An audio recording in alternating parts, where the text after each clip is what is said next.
for breakfast. We went for breakfast. Banange. Wanywedde ki oba ku makya? Wanywedde ki oba walidde ki breakfast? Breakfast. I had milk tea. I had bread. I had eggs, and that was enough for me. But for other people, it was more than mine. Like me, I took buji. Do you know buji? Yeah, buji. I know buji. Buji is porridge. Yes. Then twabadde n'omugaati, waliwo amagi, waliwo abadde balina biscuits, waliwo abadde waliwo amenvu, ebimu n'omukwano gwange tabitegeera kubanga Oluganda talutegeera bulungi. Ffe babitegeera ffe. Bagamba omuntu wa wansi naye ate ffe tuli bantu ba wansi, tuli bantu ba class above. Naye nga after that ne tugenda mu activities, wabaddewo sessions ez'enjawulo, wabaddewo praise and worship. Eva mu ffe, then later ne tujja ne tufuna okwogerako kwa ba mentors. Twafunyeyo Susan Makula Bujingo yatumentorinze. After that ne tujja ne tufunayo MD programs director wa Salt Media Charles James Senkubuge naye natwala ku ssaawa 7 awo ne tuvaawo ne tugenda. Statement he made, yes, that is still running in my mind, that a prisoner is having a vision key. Can you imagine? You're a prisoner but you're having a vision key. Then nze kyenayizeemu yagambye tulina okutandika okuyiiya nga bukyali. We need to start as early. Like at younger age you can still start something.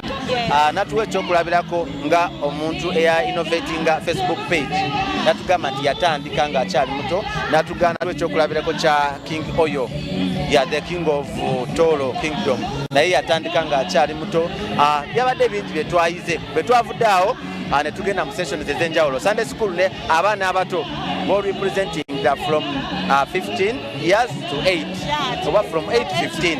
Ebakkirira eri wansi mu Sunday school kati ffe abakulu ne tusigala eno waggulu. Then after that ne tugenda mu kuyiga ebyemikono skills. Soko tubuulire.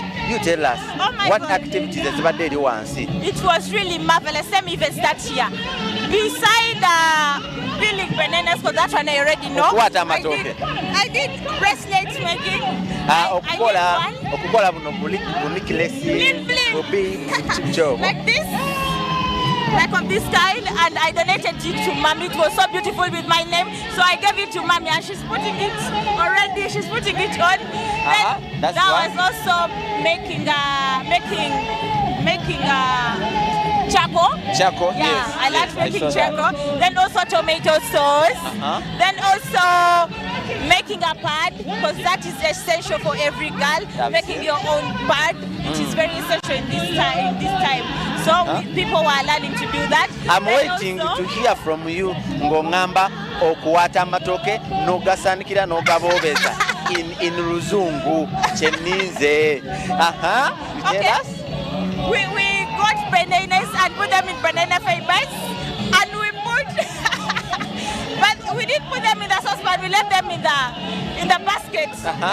Then we left them there because time we have to come back this side. Yes. So another skill was weaving, making baskets. I was going to catch up on that because of time we had to come this side, but I'm going to catch up with it ahead.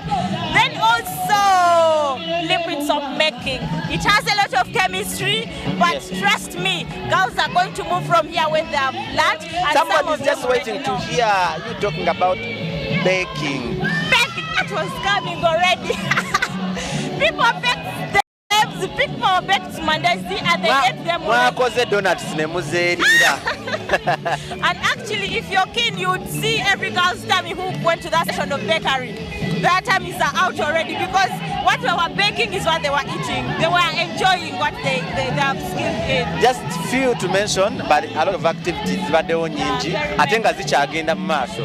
So naye kati mu kiseera kino session gye tuliko, it is praise and worship, then tugenda kuba tufunayo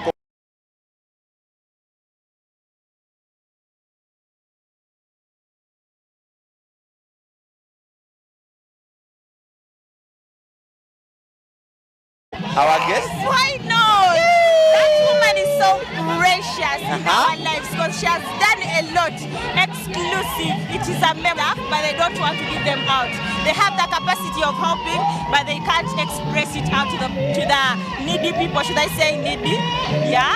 So, but this woman was so amazing that Say it, say it, say And it. that is Maureen Nantume. Maureen Nantume. She's already in the place. Yeah, she's and of already course, in the she's place. going to mentor us, all of us. Yes, she's going to talk to us. And of course, abaana bamulabye ne basanyuka ne bagamba banange ennyimba zo zifaayo nnyo ku mwana omuwala era y'omu kuba abakoze ki bakuyita bata oku-inspectinga activities ezabadde zikolebwa era yavuddeyo ng'abangi bamuwadde ebintu bye bakoze necklaces ne bamuwa ne bakola ebibo ne bamuwa ne bakola obusawo ne bamuwa ebisinga tugenda kubanga tuyibalaga naye mu kiseera kino activities nyingi ezikolebwa. Now among the activities zemukoze eri wansi, which one was your favorite? My favorite. That was big.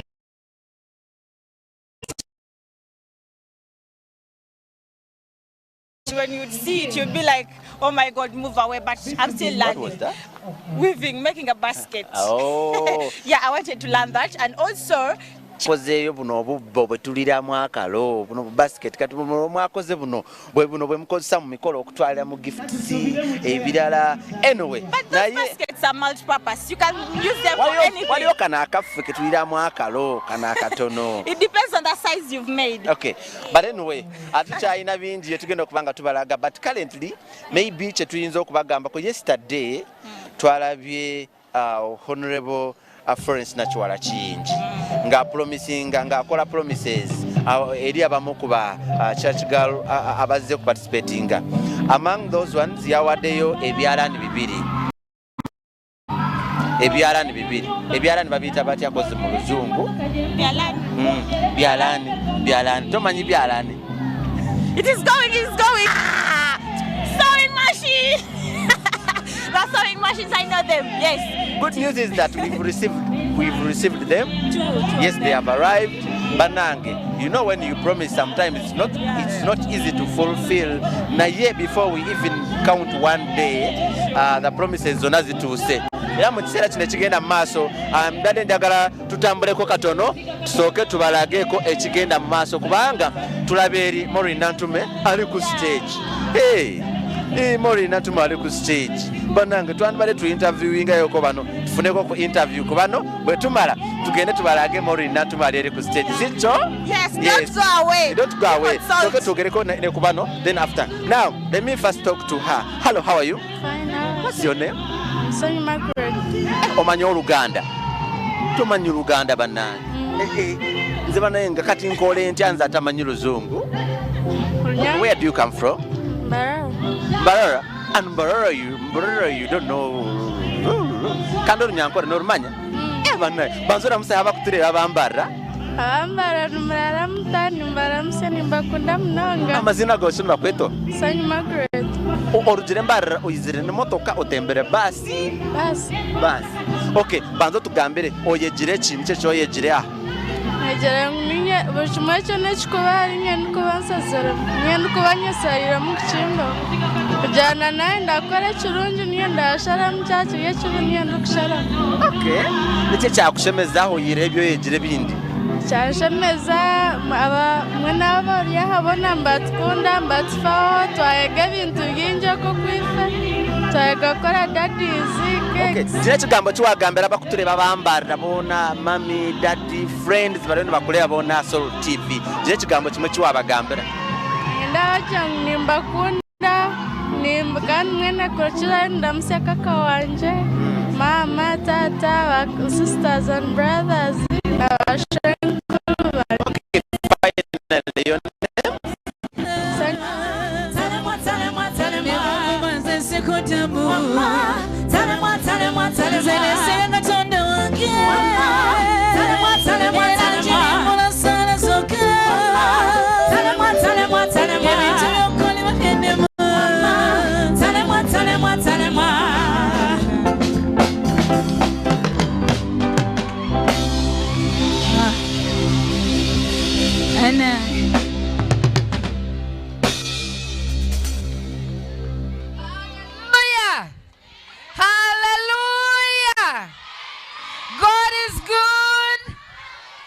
And all the time,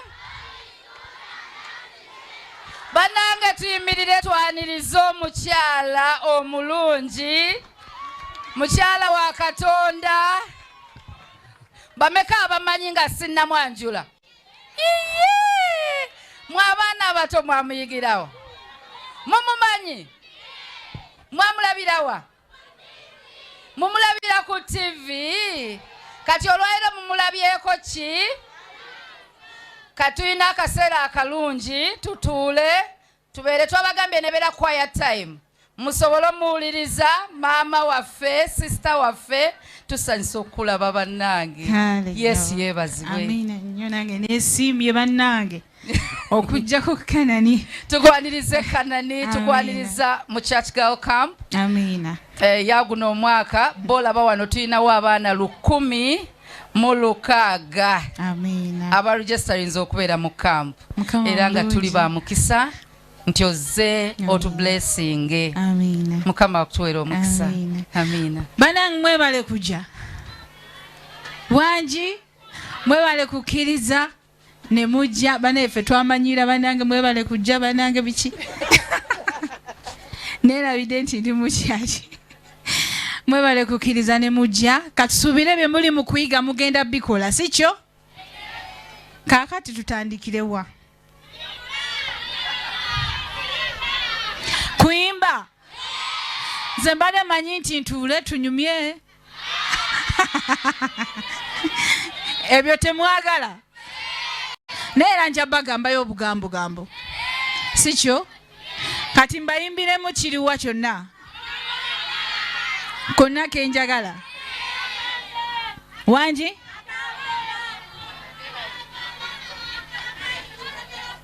oyagala vibe?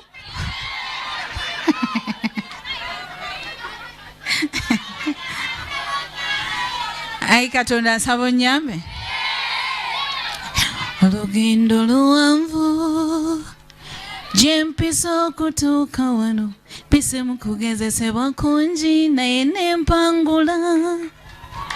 Nze Maureen kisirowoozangako ku ngeri gye nabonaabona nti ndituuka okubulwa otulo olw'essanyu eringi.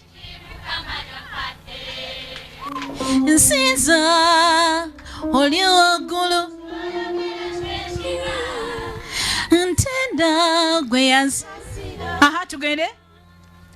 Ekintu ekitalimva ku mutima y'engeri gy'otasosola n'ensibe yakyawa Mukama. Aha naye mazima gw'oyamye n'osasira naye mazima nzaani. Ayi Katonda ng'olira ekisa kuba mazima nzaani Mukama gw'oyamye n'osasira nzaani.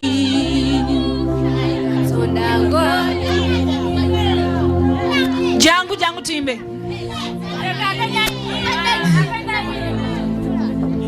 Emmotoka gye ninnya abalala bibasize nnyo. Okay, come. Yeah. Dede. Abakulu bano bagenda kuyimba nange. Amina. Okay. Tutandike. Olugendo luwanvu mpisa okutuuka wano mpise mu kugezesebwa kungi naye nempangula. Kale sikirowoozangako ku ngeri gye nabonaabona nti ndituuka okubulwa otulo olw'essanyu eringi Mukama lyompadde. Nsinza oli waggulu ky'oyagala kye kiba ntenda gwe yansasira. Ekintu ekitalimva ku mutima y'engeri gy'otasosola n'ensibe yakyawa Mukama bayita abaana. Naye mazima nzaani Mukama gw'oyambye n'osasira nzaani. Ayi Katonda olina ekisa kuba mazima nzaani nzani mukama goyambye nosasira nzani ai katonda ngoli nekisa oli katonda atasosola mu baana be tufa ku balungi ababino basula mu kitiibwa kyo n'amaanyi ng'olina ensigo yali enyuma wandiratandika n'amazima nzani mukama oluyimba olwo oluyimba olwo baluyita nzani lwakuba tuliyimbye oba tuyimbye ekisimanyi naye nga lweddu nayimba bituufu muyina omukisa abaagala vibe mulindeko muyina omukisa gumu nti mukama abakuumye muli w'abazadde sikyo mwenna muyina maama ne taata nedda oba muyina jjajja senga oba muyina we mubeera ewaka sikyo waliwo abatabiina muliwa tulabe tofaayo nze ayimiridde maaso gammwe ate nali bubi nnyo nze n'ekisaakaate saakifunako nti ŋŋende mu kisa ye nga ntambula ntya oba nga nzijjawa ssente ezintwalayo oba nga mbiwulirirawa okiwulira omanye omuntu atandika okubeera mu bulamu bwe nga yeye nga yeerabirira okuva nga alina emyaka 14 yenze okitegeera mulina omukisa nti mbalabye wali nga mutunga pads nze saalabako we bazitungira nti nfuna nnyamba okumpa kagoye ako nedda nze ogwo omukisa saagufuna mukama mulungi akibawadde nti waliwo woosobola okugamba nti nagitunga bwe nti oba nze kanzeetungire nyambala ezo oba nina omuntu amanyi ozitunga kaŋŋendeyo nze saabirina nali bubi nnyo nti nze ebiseera bya pads byonna ntandise ozikozesa nga ndi muntu mukulu okitegeera naye mwebaze mukama nti muyina we musobola okumanya nti bazitungira wano bazitunga nabwe bati ekyo mukyebalize katonda mwebaze mukama nti waliwo omuntu asobola okusindika n'akugamba genda nga bwe muzze wano nti buli omu ava mu maka gage mwavudde wangi abazadde babakiriza oba jjajja oba maama oba senga obaani yakukiriza najja nze saalina nnyamba tho saayina ŋŋamba nti togenda ate n'ekyo kibi bw'oba toyina akugamba nti togenda toyina akubuuza nti obaddewa toyina akulumirirwa okiwulira toyina akulumirirwa bw'ofuna obulumi obubeeramu paka woobwejjamu okitegeera weebuulirira engeri gy'owejja mu bulumi bwo oba obulumi obwo bulina okukuwonako bwo nga bwagadde ne bukuvaako bwe bulamu bwe nalimu mwebaze mukama nti oyina ne bw'otambula ne weekoona wano waliwo ajja okugamba sorry nze saamulina mwebaze mukama nti oyina ne bw'okaaba osobola okufuna akuweereza akatambaala nze saamulina okitegeera mwebaze katonda ebintu bingi bw'obeera mungu oyina omuntu akwagala ennaku zino muyina abaana naddala egi yammwe omuntu akugamba ekino olaba nga akufuze nnyo akuyitiriddeko nedda ffe ekyo twakinoonya naye nga nze sikirina kale nfuna ŋŋamba nti togenda egindi kale nfuna ŋŋamba nti oba ekyo tokikola kale nfuna aŋŋamba nti oba nga walabye kino ekyakutuuseeko nga walabye saamulina naye nina okukkiriza okwamanyi nti mukama yali mu bintu byange byonna era ye yannina nze nalabanga nga sirina era ntegedde juzi nti nalina eyaliwo kuba ate eno sandituuseeyo sisobola kugamba nti waliwo gwe mmanyi owewaffe ayimba nedda katonda alabika yalonda omuntu n'agamba nti genda at least ofuneko ku ekyo n'afuna kyampa simulina naye weewuunye katonda wamala okujjayo gy'akujje bw'oti munnange bali b'otaafunira wali wano obafuna baaliyo era nabafuna gye bali naye katonda alina wayagala okuyisa ate obeere muwanguzi, nze ndi muwanguzi.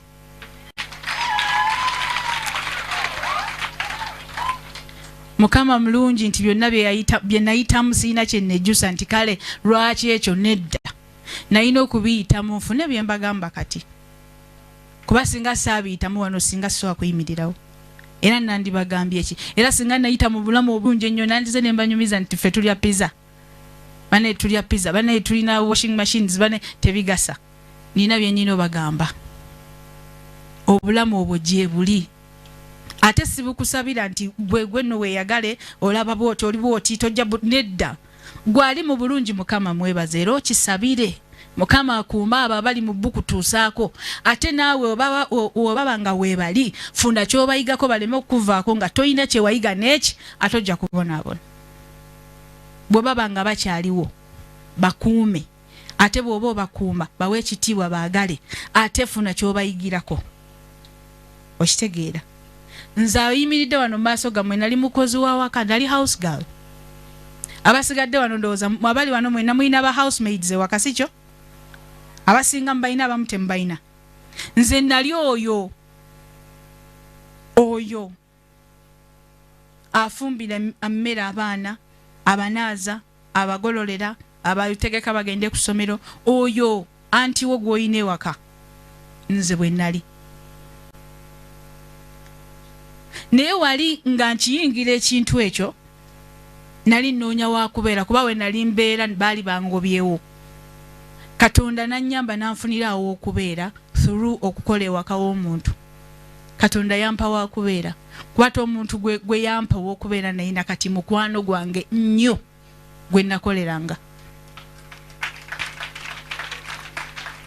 Kati Katonda aluka olugendo lwo n'aluluka okuva eno wansi. Nina oluyimba baluyita champion. Mulimu verse egamba nti tofa sifa ku bulumi bwenzize nfuna eno naye mmanyize ngenda wali kuba nze mpise mu bulumi obungi ennyo naye ninawe nina okutuuka. Katosa kuŋŋamba nti awo woyita waliwo amaggwa mangi nedda ebyo nabiyitamu kati ngenda wali. Okitegeera kasisuubira maggwa gasinga gano nga ndina muto gayinza kunnemesa kugenda wali. Okitegeera nina obumalirivu nti wemba ngambye ngenda kukola ekyo kyemba ngenda okukola nga nina ne Katonda wange kuba yasinga okunnyamba mu byonna. Nali omukozi wa waka nga nkola waka. Mukama nannyamba omukyala ennyini eyansindika gye nagenda okuyimbira era kati kyekitone kyenfunyemu omukyala ye yakindabamu oyo ate gwe najja okukolera nangamba oyimba bulungi genda ogezeeko. Ne sente zaagula akagoye akagenda gye nakolera interviews gye zaali ye yakampa. Kati Katonda watandika olugendo lwalubeera mutofa ku ngeri gy'oyiseemu togamba nti waba Mukama alubaddemu wakiri nandifunye wa boda nantwalako no. Bw'aba lutandika yalulimu nze ngamba nnyo Mukama nti mperekera oba nsanze ekimanyi oli nange mbanja kuwangula. Okitegeera. Mukama mulungi nnyo nti nze yatandika nga housemaid nina abakozi aba ewange. Ate ng'ekisinga byonna eggwanga limanyi. Ekyo kyekisinga Mukama mulungi. Ntambudde. Nina ebirungi bingi byentuuseeko. Mukama mpadde abaana. Bye saalowooza wali we nabonaabonera. Kati saagalayo olunaku lumu ofune embeera ekusiba wano wooli nti wano wampitiriddeko nnyo. Nti wano wampitiriddeko nnyo naavaawo ojja kuvaawo. Kuba si ggwe weerina akulina waali. Era wabanga obudde bwo buweddeyo essaawa toziweza. Okutemya kuti oba ogenze naye bw'oba okyaliwo buli woozuuka nga wooli omanya akulina waali. Mukama mumwebaze nti babalese mu bisaakaate bino muyige era bye muyize mugende nabyo mu maaso. Abayize okukola amanda togakomya wano. Abayize okukola pads tozikomya wano. Abayize tomato sauce, abayize okutunga, abayize byonna bye muyize tobikomya wano. Bi practicing ojja kutuuka enkya nga gwo supplying eggwanga nga gwo supplying ekyalo kwoli. Mukitegeera. Mukama abawo omukisa.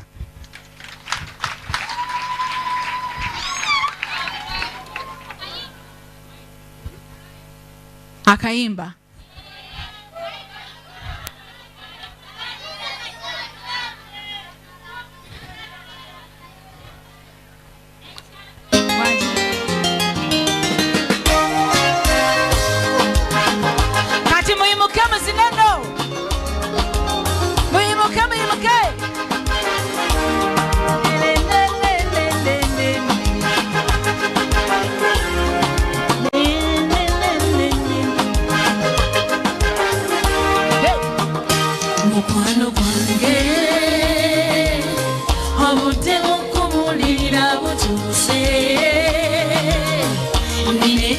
kinjagala omanye obwedda nkulaba ng'olabika toli bulungi naye lwentunula ennyo bwenti zeddagala ndabika ndibaye ekizibu kugwe kyendaba ekiyinza okulemya okuwangula onjudde okutya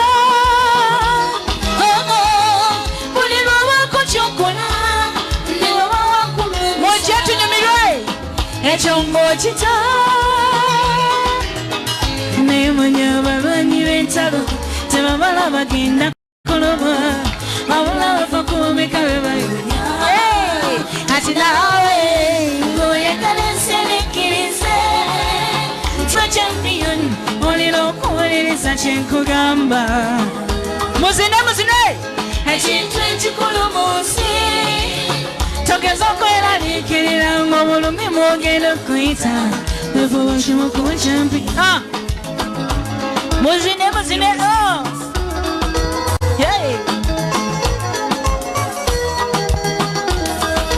nuli wagezaako nebigaana ati wasalawo bibako naye okuwangula ensi n'amazima ng'olina kuba na mputu bino ebintu byakifuba olina kufuba mutawanika ensi kugikwata empola yo nesoboka bwenva mukaba tayogokole abali eyo abawanguzi muliwo tegirina kyegikugasa ankowe kyokugeza omuntu bafa gwe ne mwongala omwaka ng'okaba tazuukira ng'oyagala ensereki tugende tulumbe ne bali tinkwe champion olina okuwuliriza kyenkugamba abaawo tujjaawo ekintu ekikulu mu nsi togeza okweraliikirira ng'obulumi mwogera muliwo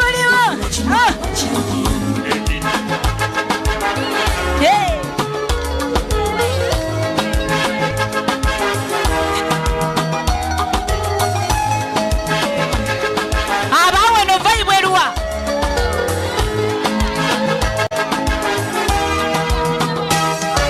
osula mbulumi abakubye bangi buli gwe wayamba buli kimawulire kikutame naye sinaisakugamba omuntu bwokola nofuna abantu kebakiraba olikolwakula ejambiya lebisala nobayala ekyo kebakiraba okobakolakaze bano babakogoba abakwita fala gwewadde bikuluma wefuula sabalaba obuwanguzi bwoli bufuna nga tekyali akusobola ebigambo biribabula n'emitwe negya ng'oyagala ensenekkiriza kinkwe champion olina okuwuliriza kyenkugamba